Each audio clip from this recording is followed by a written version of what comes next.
tell us why you guys signed up to be catechists.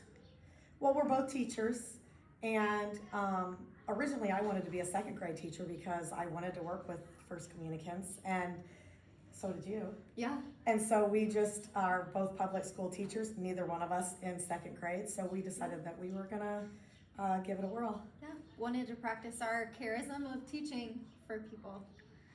And what was the fruit of teaching together this year?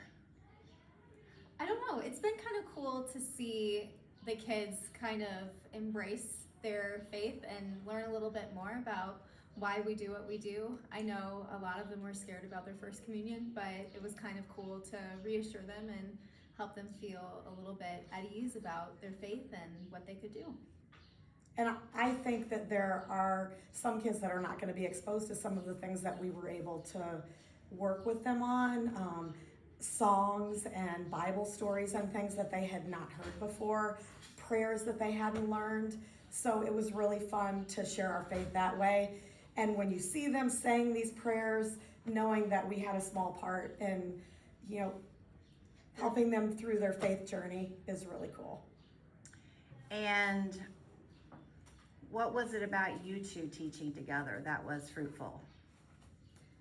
We have different teaching styles, but we were able to put it together, and we actually, a lot of the things that we taught them, I taught her, and so Alexis is able to share it again with other little people.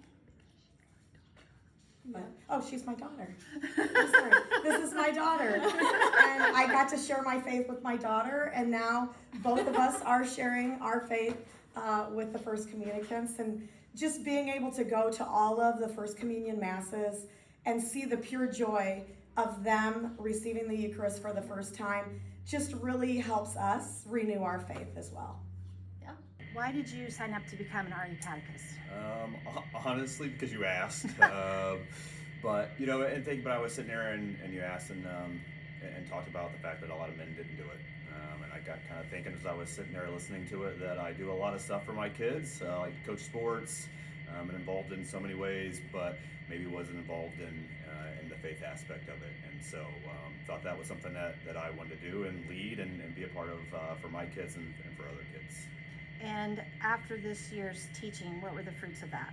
Yeah, so I was a little nervous. So when I first volunteered, I said I'd kind of be a sub if needed. That wasn't in the cards. But honestly, it was really, really rewarding. It was something I looked forward to each week. Required me to kind of slow down a little bit and read the gospel before church and kind of get a plan, which was really good for my own faith to kind of do that and slow down and discover it in a different way.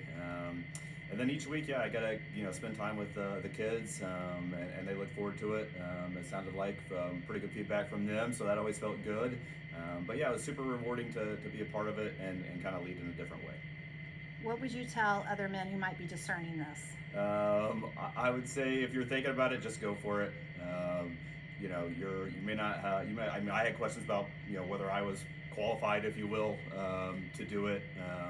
But if you pray about it, you think about it, the Lord will help you provide the answers. So if you're on the fence, just go for it. Go. Hi, I'm Teresa Hall, and I teach second grade. My husband and I, Gordon, teach second grade First Communion, sacrament year.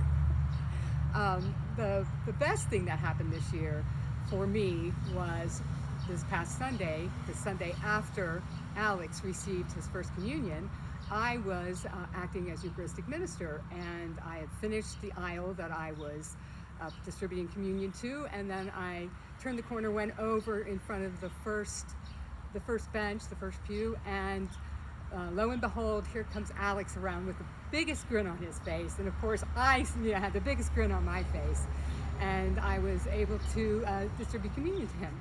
So that was absolutely the coolest thing, and I think he would maybe say the same thing. So what did you learn about second graders this year that you didn't know about before? What made you be excited about teaching religious education to second graders? Well, I was involved with adults, mostly with RCIA, and what I found with them is that we use a lot of language that people don't understand and they're afraid to ask.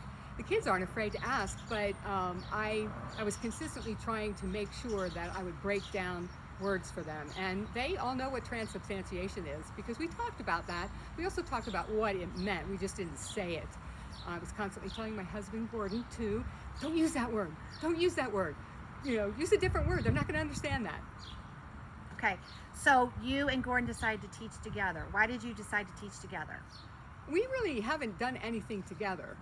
We've done a lot of ministries, but we've never really done anything together. And I thought, well, if he would do it, I would do it too.